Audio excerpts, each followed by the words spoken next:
Salut à tous, heureux de vous retrouver pour cette nouvelle présentation. Vous êtes de plus en plus nombreux sur la chaîne et ça fait franchement plaisir. Bon, il y en a toujours qui regardent les vidéos qui sont pas abonnés, donc il y a encore un petit progrès à faire. D'ailleurs, si t'es pas abonné, je te laisse le faire dès maintenant. Tu peux également aller checker mon Insta, mon Facebook, mon TikTok. Tous les liens sont dans la description de la vidéo. Aujourd'hui, on va parler d'une marque américaine que je suis depuis un moment sur les réseaux, mais que j'avais jamais eu en main jusque-là. Généralement, ils font beaucoup de custom avec des matériaux exotiques, donc ça coûte un peu la peau du cul, mais ils ont fait des séries de modèles un peu plus abordables, comme celui-ci, le Mini Glimpse, qui là pour le coup est à un prix abordable, aux alentours de 90 €. Donc j'ai foncé et clairement je suis pas déçu, mais je vous en dis plus après quelques images de la bête.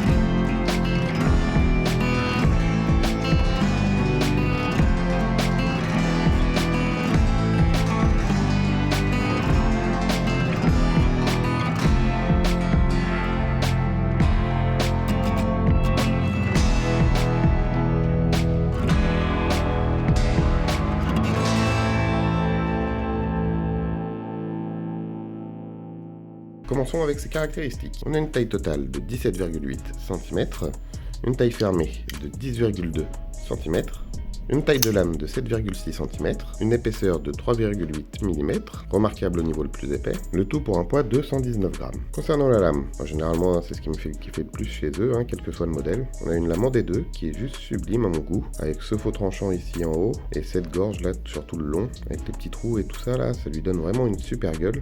En plus ils ont su rester sobres avec très peu de marquage, il y a uniquement le logo ici, et rien d'autre. Et ça, ceux qui suivent la chaîne savent que c'est quelque chose que j'apprécie. J'aime pas trop quand les lames sont dénaturées par des gros marquages d'un peu partout. Ce que j'adore aussi, c'est le dos de la lame, hors faux tranchant.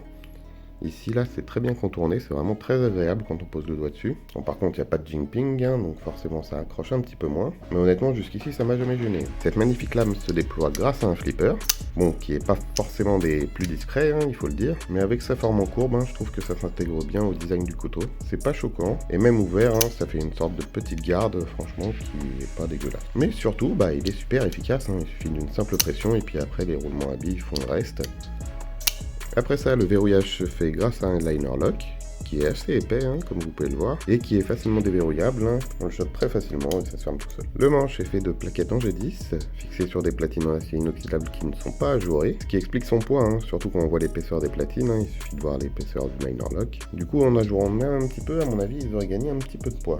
Mais bon, je suis pas sûr que c'était leur objectif, ils avaient envie d'un couteau vraiment costaud, et du coup 119 grammes, ça va, on n'est pas trop lourd pour un couteau pour le quotidien. Ce qui m'a surpris quand j'ai eu le couteau en main, c'est ces plaquettes en G10, qui sont vraiment toutes lisses, tout en courbe, c'est vraiment très agréable quand on l'a en main. Et la première fois d'ailleurs, j'ai même cru que c'était limite du caoutchouc, alors qu'au final non, c'est bien dur. Et étonnamment d'ailleurs, on a pas mal de grip quand même, ça tient très bien dans la main. J'avais peur que ce côté tout lisse soit très glissant, et au final non, c'est pas le cas. Surtout que la forme du manche est quand même assez ergonomique, donc on l'a très bien en main. On peut même caler le pouce ici grâce à la petite bosse. Ça remplace pas le jinping, mais ça permet de bien se caler. En règle générale, c'est un plaisir de l'avoir en main. Il tombe très bien dans la main. Même le clip est pas gênant, on le sent à peine. Clip d'ailleurs qui ne permet pas du tout un port discret. Bon, après le couteau en lui-même fait pas vraiment dans la discrétion, donc ça reste dans l'esprit. Par contre, le clip est très agréable à utiliser grâce à la petite bille en céramique. Le clip est par contre très agréable à utiliser grâce à la petite bille en céramique. Ça glisse vraiment tout seul quand on le met dans la poche. Pour ceux qui ont eu l'utilité, vous avez la possibilité de mettre une dragonne à l'arrière du manche. À l'arrière du manche, on retrouve d'ailleurs un backspacer qui est assez imposant également, tout en acier. Un élément de plus qui donne vraiment un sentiment de solidité, et vu la gueule d'ailleurs, qui doit même pouvoir servir de brise-vitre. À tester, vous l'aurez compris, j'aime beaucoup ce couteau. En plus de l'esthétique, la qualité est au rendez-vous,